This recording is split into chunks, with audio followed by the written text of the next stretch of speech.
Nosotros saludamos, le damos un gran abrazo y lo recibimos siempre con tanto cariño, todo el equipo de Radio Caracas, al profesor Ivo Hernández. Ustedes lo conocen. Hola, maestro. Es docente de la Universidad de Münster en Alemania. Profesor Ivo, un gran abrazo. ¿Cómo está usted? ¿Cómo le va? Bueno, muchísimas gracias, amigo. Gracias por esta invitación. Maestro, nunca, preferiblemente estudiante, pero sí, seguimos en esa. Sí. Muchísimas gracias. Voy a tratar de hacer, siempre se nos queda corto, muy corto el tiempo cuando conversamos con el profesor Ivo. Voy a tratar de hacer un resumen de lo que trae en algunos portales con relación a aspectos que están gravitando en la agenda internacional. El señor Pompeo, lo estaban comentando acá, los muchachos en el está circulando, ha declarado que la política de su país hacia Venezuela no ha cambiado a pesar de los contactos mantenidos con representantes chavistas y reiteró que la presencia de Maduro en el poder es un obstáculo para la democracia. También el secretario de Estado indicó que no puede haber elecciones libres en Venezuela si Maduro se mantiene en el poder. Y por su parte yo también les recordaba a los muchachos, el señor Rick Scott, ninguna elección futura será legítima si la mafia de Maduro consigue un acuerdo para mantenerse en el poder. Hasta donde tenemos entendido, según nuestra fuente, se ha estado negociando en Barbados, en Oslo y ahora también en Estados Unidos, unas elecciones.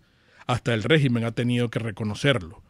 Entonces, ¿a dónde nos lleva esto, profesor? ¿Qué visión tiene usted sobre lo que nos está pasando con todas estas declaraciones, con toda esta ensalada de declaraciones? Sí, lo primero yo diagnostico allí dos tenores muy distintos de esas discusiones. Son cosas muy diferentes. Una es el aparato de los supuestos diálogos con la fallidísima tesis europea de poner a Noruega allí y poner unas personas que primero decían que no iban a ir y después terminaron yendo y nadie sabe a qué fueron porque no se logró nada más que perder tiempo.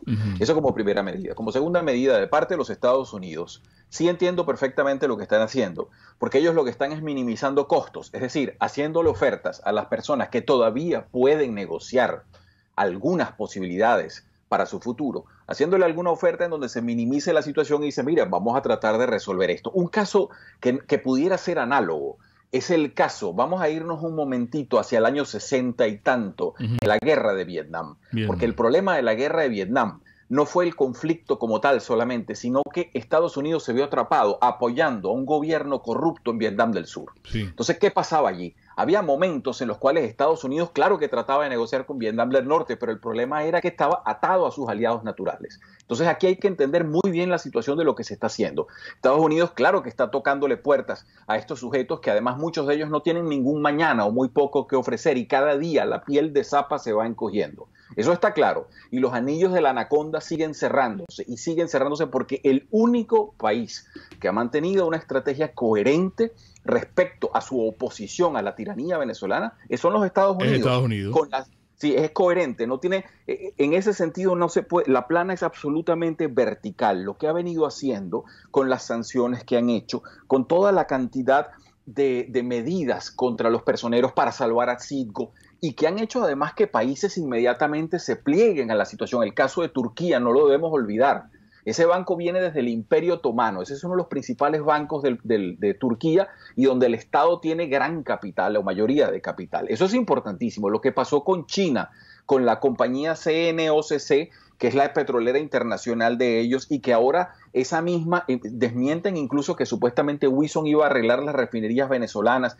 No, y lo que está haciendo Rusia, todo el mundo sabe que es porque Putin está desesperado por cobrar su dinero. Se está cerrando sobre Venezuela el eje de esas coordenadas que todavía ofrecen a algunas personas alguna salida. De manera que esas son dos cosas muy distintas. Lo que la oposición venezolana o esta oposición que se aglutina en torno a Guaidó tiene que entender es que el camino es uno solo y que no se pueden estar haciendo ofertas ni jugándose a vivezas por detrás. La clase política venezolana tiene que entender esto y dejar de hacerse pasar por expertos porque no lo son. Y cada vez están quedando peor ante los ojos del mundo. Sobre todo, profesor, también para que nos ayude a entender hemos interpretado que la situación venezolana es bastante compleja y a veces hasta sui generis, porque estos criminales que desgobiernan el país están asociados con la FARC, con el ELN, con Hezbollah, con Hamas, con el narcotráfico internacional. Acabamos de ver la presencia del cartel de los soles acá. A eso súmele todo el componente de lo que representa y ha representado Cuba. Hablamos de Rusia, hablamos de China, hablamos de Irán, hablamos de Turquía. Entonces, hablar en unos términos tan sutiles y tan románticos que nos conducirían a un terreno electoral, lo vemos como bien complicado. No sé cómo lo ve usted, pues, ¿no? Al menos como está en la situación presente y sabiendo que ese registro electoral venezolano está no solamente intervenido, sino podrido de punta a punta. Y hay que hacer una autopsia completa del sistema, de la transmisión de data, de todo el desastre que hizo Smartmatic, admitido por su propio presidente, el presidente de Smartmatic, que decía y hablaba de las capacidades de frustrar hasta 1 millón o más de votos en torno a un sentido u otro. De manera que todo eso nos revela que lo que se había planteado originalmente, que ellos 3 puntos, eran los 3 puntos que todo el mundo coincidía en pensar como mejores: el cese de la usurpación.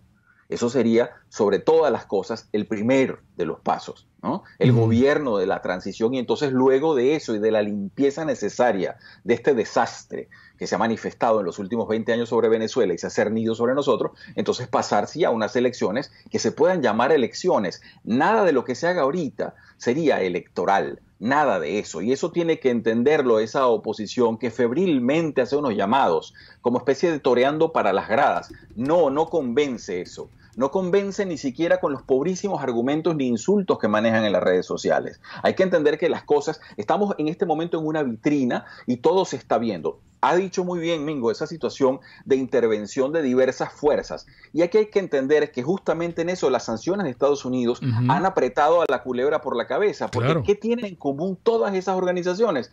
Finanzas internacionales. Ellos solamente se pueden mover en 2 monedas, o se mueven en euros o se mueven en dólares. Eso de tener yuanes no lo tienen sino los chinos nada más. Eso no lo van a tener los demás. Entonces, ¿qué pasa?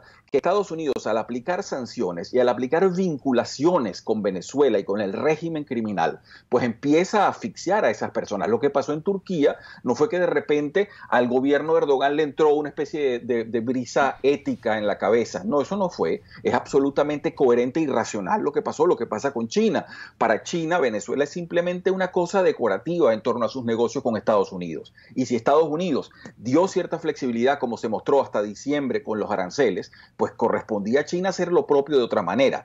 Aquí se están jugando cartas muy tensas y muy trancadas, y los grupos criminales son ante todo corporaciones criminales. Esas son gente que vive del negocio de la criminalidad. Ahí no hay ideología de nada. La FARC no tiene ideología de nada, el ELN tampoco, y los terroristas mucho menos. Esos son personas que además traicionan al Islam, metiendo la mentira de que es una religión lo que están usando, y ellos son las personas que tienen el radicalismo para matar gente y hacer negocio con eso. De manera que está clara la situación, y Venezuela, ese régimen que está asolando, se está quedando solo, y nosotros como oposición solo tenemos que contribuir a que las sanciones sean más eficientes, más verticales y que incidan más directamente sobre las personas.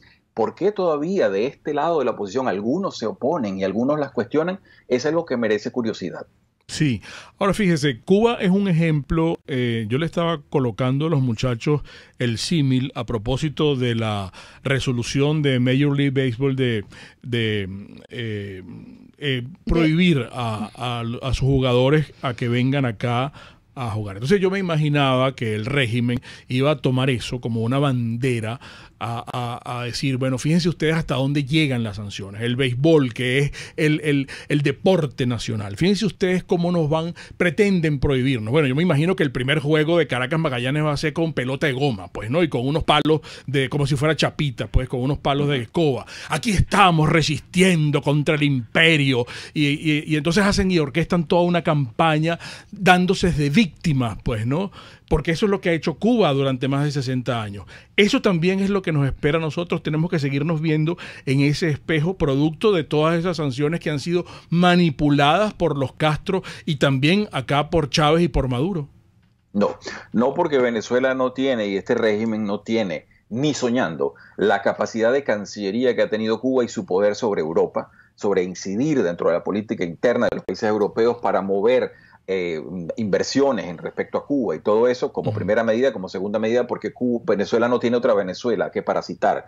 Hay que entender que las sanciones contra Cuba han funcionado tanto que luego que la Unión Soviética se desacoplara, eso iba al suelo. Lo que pasa es que lo rescató Venezuela. Claro que, por supuesto, si usted tiene unas sanciones y no le dejan comerciar con las naciones democráticas, pero viene alguien y se sacrifica o se inmola, como hicieron a Venezuela, que entregaron un país para salvar a otro, bueno, por supuesto las sanciones no van a funcionar. Ahora, vamos a ver qué país se va a inmolar para salvar esta camarilla de cuatreros políticos. Eso es muy difícil que suceda. Claro, sobre todo, profesor, sobre todo, disculpe sí, que lo interrumpa solamente en eso, porque yo me fui al ejemplo del béisbol, pero es que lo estamos viviendo con los sátrapas del régimen que están diciéndole al pueblo que no hay comida y que no va y que cada vez va a haber menos ni medicina ni comida producto de las sanciones. Pues. Y mientras eso ocurre, profesor, yo creo que ellos siguen aquí en su búnker, porque ellos prepararon a Venezuela como para seguir aquí, bueno, sin que les ocurra absolutamente nada, porque este es su búnker, sí, este es su refugio. Su trinchera. Su trinchera,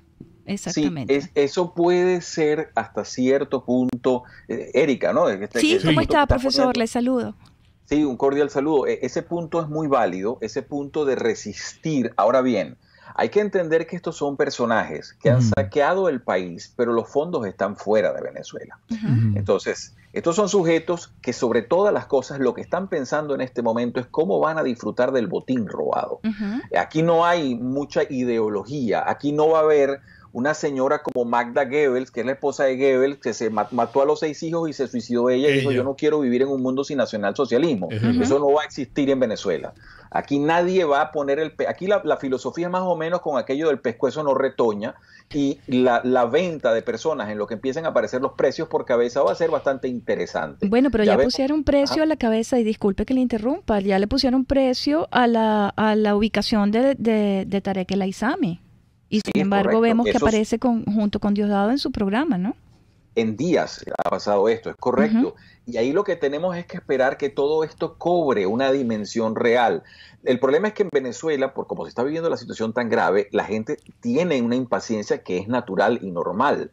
Pero gente mucho más hábil y mejor bunkerizada que esta, como fue el caso de Bin Laden, lo agarraron en Pakistán y han ido cazando uno a una las cabezas de Al-Qaeda. Entonces, hay que entender que estos son procesos de hacer una nación como centro forajido, además con arbotantes, con el crimen regional y global, es algo bastante elaborado. Ha tomado 20 años esta arquitectura, destruir un estado orgánico para llevarlo a esto. Entonces, por supuesto que recuperarlo no es tan sencillo. Sin embargo, hay que ser bastante optimista porque la situación se está desenvolviendo bastante prontamente. Y yo sí insisto que falta todavía más voz clara de los actores regionales. Y ahí paso a un segundo punto que quisiera acentuar en esta discusión. Por favor. Y es que en relación a lo que sucedió con Macri, Venezuela pudiera estar en una situación bastante grave, y esto sí tiene un efecto a mediano plazo bastante fuerte. Vamos a ver si lo logro dibujar en pocas palabras. Al Macri poder perder la presidencia y volver el peronismo, estamos ante una situación gravísima. Creo que todo el mundo ha visto con muchísima curiosidad cómo desde hace 4 días de repente la Amazonia se está quemando. Es decir, si usted busca las estadísticas, y aquí le pido por favor racionalidad a los amigos oyentes, yo tengo frente a mí las estadísticas de una organización que se llama Statista, que es una de las más serias del mundo.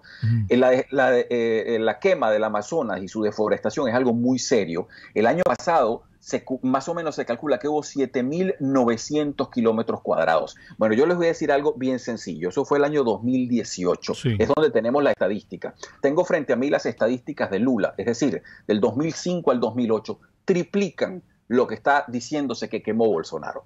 Caray. Entonces, vamos a hablar las cosas claras. ¿De qué se trata aquí? Se trata de que hay un eje cubano que se está tratando de imponer nuevamente, porque al señor Lula lo quieren sacar con sobreseimiento, como sacaron a Chávez Frías una vez de la cárcel. Claro. Entonces, lo que estamos enfrentándonos aquí sería el dineral que dejó ese señor Lula en la calle por corrupción, que seguramente tienen deudas con él y que pueden sacarlo. Lo que tenemos en Argentina, nadie olvide que Petro por poquito no ganó en Colombia y todos sabemos lo que eso significaría. Entonces estamos ante un peligro continental enorme. El continente sí se puede incendiar y volvería a aquella tristísima frase de Guevara el Che Guevara, que decía, vamos a hacerles 1, 2, 5, 10 Vietnam. Bueno, aquí se va a poder incendiar esto, ya no tienen que asaltar el cielo, ya lo pueden comprar, ya la izquierda es tan millonaria que es capaz de comprar el continente con sus negocios sucios. Estamos en una situación grave y eso sí puede incidir mal y duro sobre Venezuela. Qué triste lo que usted describe de una manera que lo ha resumido también, profesor, porque lo hemos conversado aquí los muchachos de producción, yo se los he dicho, que siempre pesa sobre nuestro continente el estar como bailando en un tucero en materia de estabilidad política, pues, ¿no? Y esto que usted acaba de poner el ejemplo, porque yo incluiría México también. La amenaza que siempre representa el retorno de estos líderes populistas. Sí, claro. Que la gente pareciera tener memoria corta, profesor Hernández. Sí, es correcto. No puedo sino suscribir lo que ustedes están diciendo. Frente a mí tengo uno de los textos base que se llama El Gran Escape, del economista, el Premio Nobel 2015, Angus Deaton. Y Angus Deaton lo que nos dice, en pocas palabras, es que la humanidad tiene en estos momentos una bonanza increíble, salvo aquellos países que tienen malos gobiernos, y son los malos gobiernos los que causan las penurias, el hambre, la desolación y la miseria. Ya eso no sucede por sí solo, ya hay que hacerlo. Ya la humanidad está avanzando a puntos tales en los cuales hasta los países africanos más pobres tienen niveles de vida y de expectativa de vida de Europa en 1955. Entonces, ¿qué le estamos diciendo nosotros a Venezuela? ¿Se le está ofreciendo qué cosa? Hay que apoyar la salida de este régimen, pero entender que lo que viene tiene que ser manejado por gente virtuosa. No nos vamos a retroceder los relojes a 1998 y que nos venga entonces el mismo liderazgo que nos llevó y nos empujó a este barranco, volver a aparecer con las caras lavadas, porque este es el zorro viejo y el otro de aquel de allá. Claro, eso no puede ser, eso es aterrador, ese panorama. Claro. Pero qué bueno también que coloca este ejemplo porque yo quería llevarlo a lo nuestro, a lo local, aquí en Venezuela. Pongamos en un ejercicio de imaginación que nosotros salimos de estos terroristas, de estos narcos, de Maduro, de Diosdado, de Tarek El Aissami, de los que malgobiernan el país. Están tras las rejas.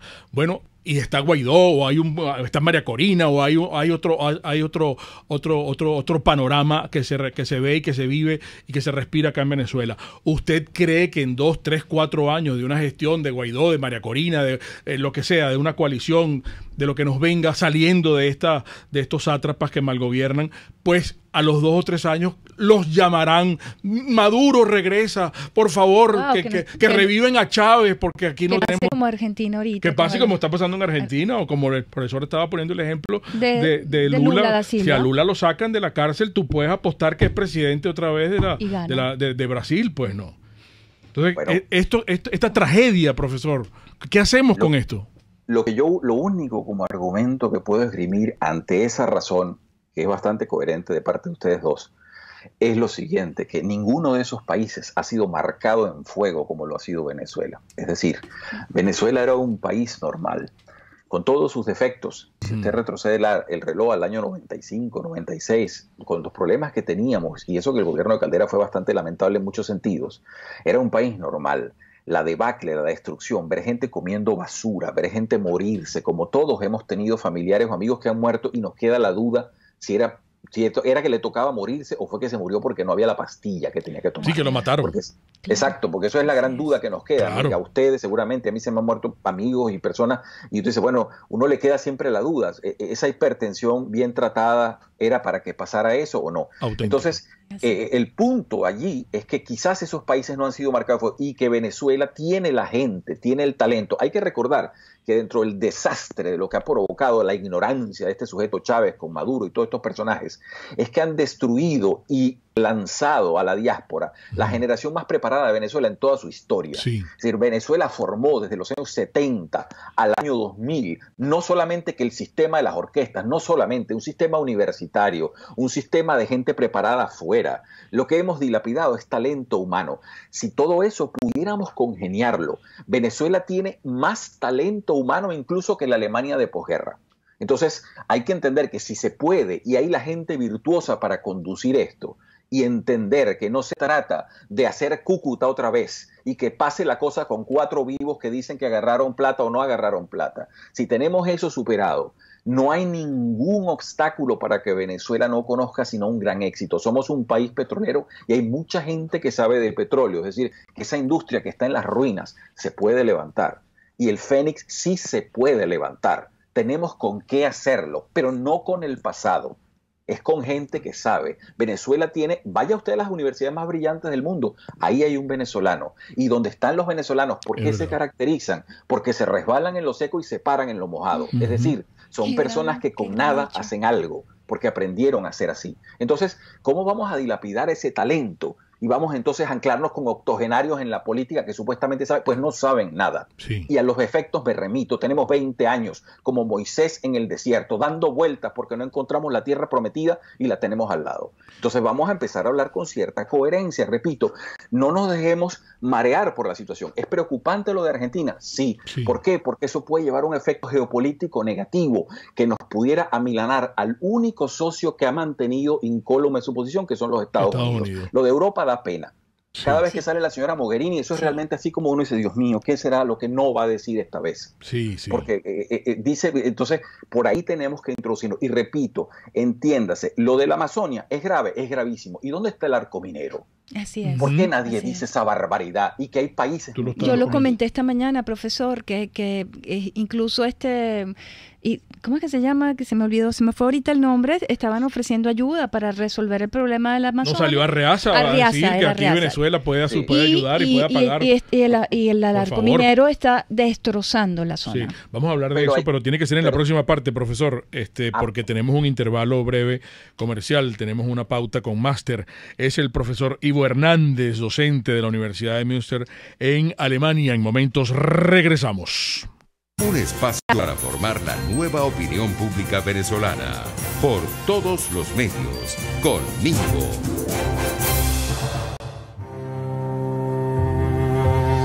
Ahora tenemos publicidad, amigos, es decir, Honda en Venezuela, es decir, Distasi Motors, que es el concesionario Honda de Venezuela.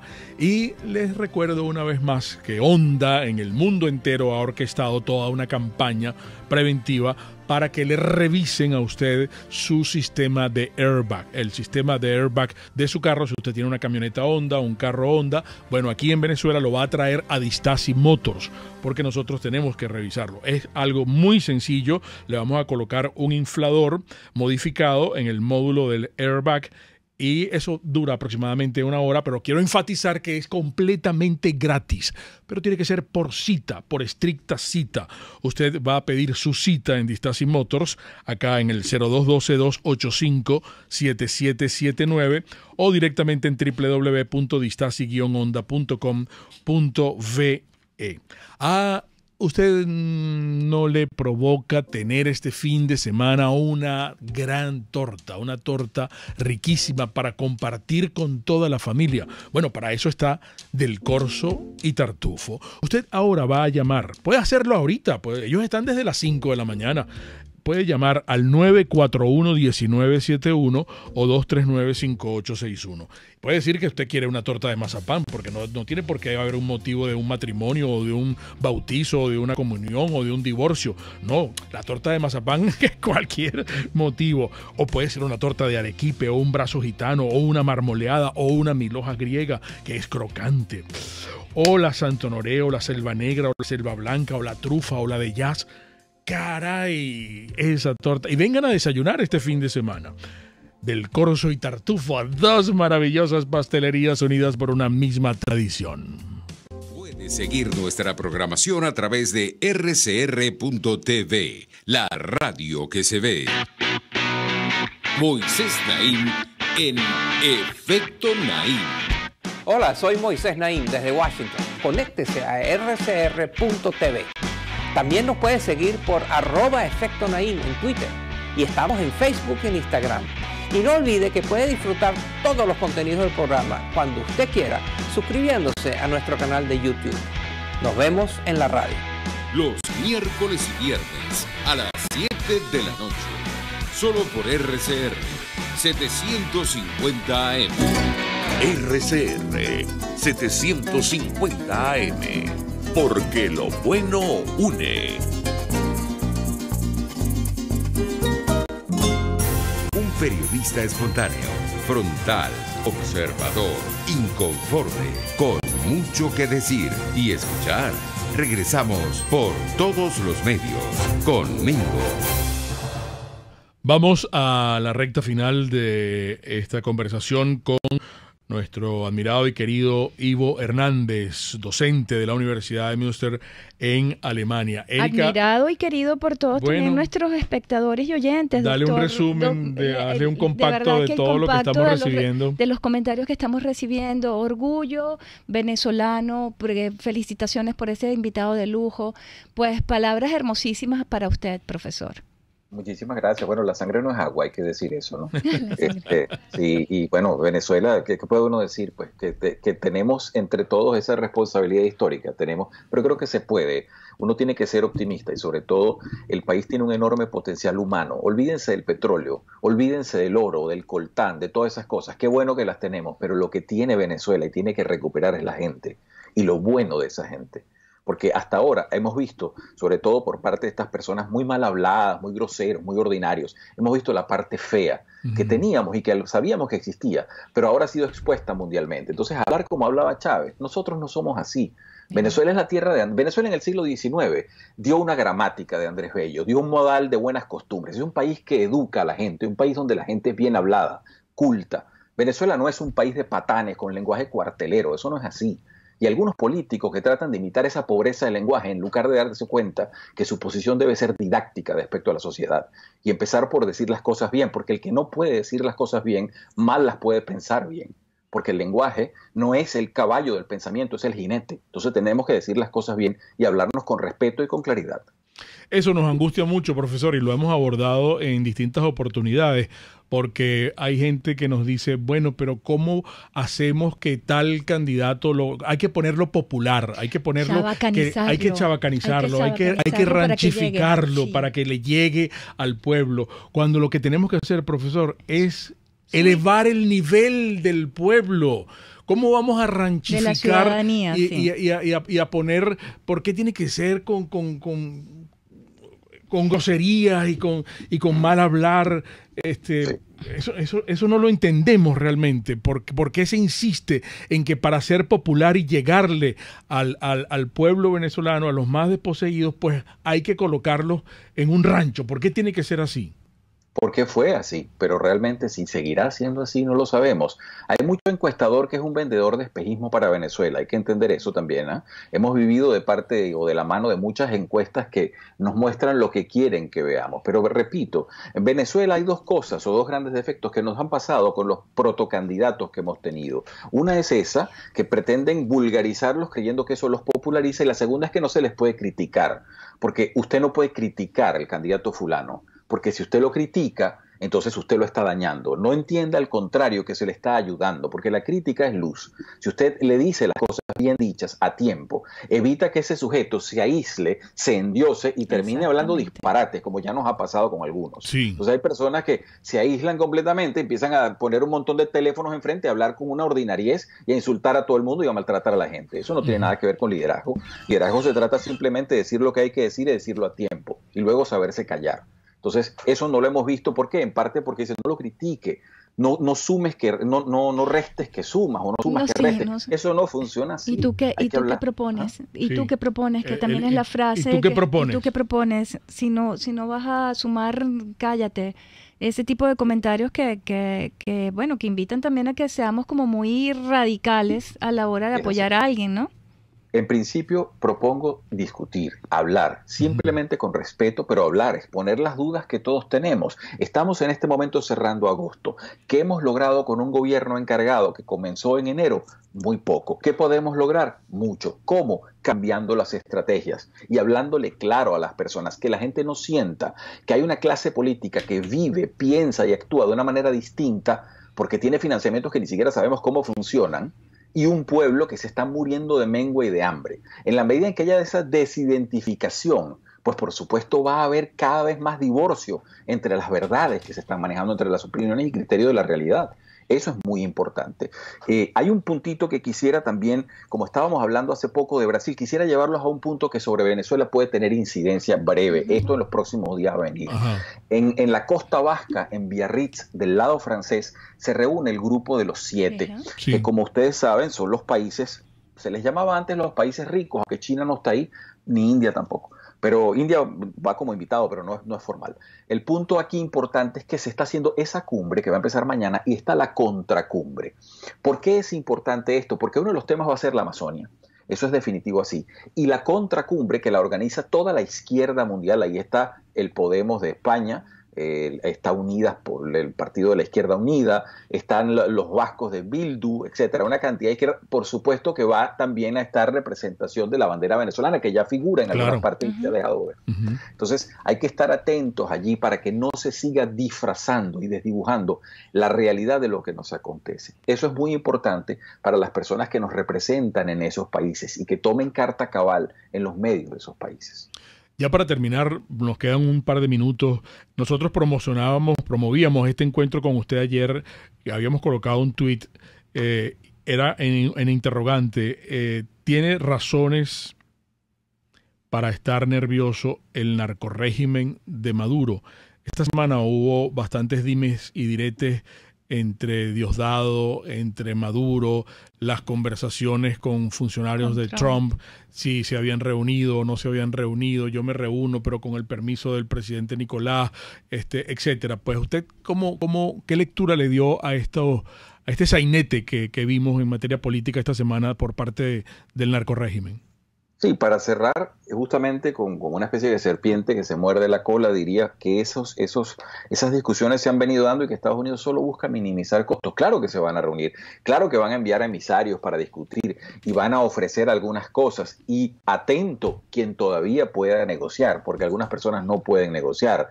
Porque Estados Unidos, lejos de esa imagen que Venezuela se trata de vender, Estados Unidos no es un imperio. Estados Unidos fue una colonia. Y no es ningún imperio, es una democracia. Y como democracia muchas de las cosas intestinas se discuten bastante dentro de ello. Y las discusiones y las decisiones que salen son productos de un consenso que se está manejando, sea por los personajes electos o sea por los parlamentos o asambleas que haya. Entonces, aquí hay que entender que lo que se está manejando con Venezuela es una minimización de costos. Ya está claro que esa boa que hemos hablado sigue cerrando los anillos, que la política que hemos visto de sanciones, congelamiento de cuentas, revocamiento de visas, presiones con los voceros permanentemente, todo lo que Europa no hace, está actuando y va a seguir actuando. Entonces, es bueno que algunas personas entiendan, ellos que todavía pueden negociar, que tienen todavía ese puente de plata, que no lo desperdicien, porque no va a haber mañana. Qué bueno sería, y dejo esto como punto final, que Europa se sumase, porque Europa, a través de su presión, entonces sí le hablaría duro a Putin, porque lo que hay entre Europa y Rusia es el convenio de energía perfecto entre clientes y proveedores. Entonces ellos sí tienen esa capacidad para decirle a Putin, no meta las manos más en Venezuela, lo harían mejor que Estados Unidos. Otro gallo cantaría, profesor, se nos agotó el tiempo lamentablemente, pero esperemos pronto tenerlo de nuevo acá en el programa. Siempre a sus órdenes, con muchísimo gusto y muy cordial y gran abrazo a todos ustedes, el equipo de RCR, siempre querido, y a toda la audiencia. Ivo Hernández, docente de la Universidad de Münster, Alemania. Amigos, ustedes recuerden, el comunismo te quiebra las rodillas para que tengas que darle las gracias por las muletas. Hasta el lunes. RCR presentó Por Todos los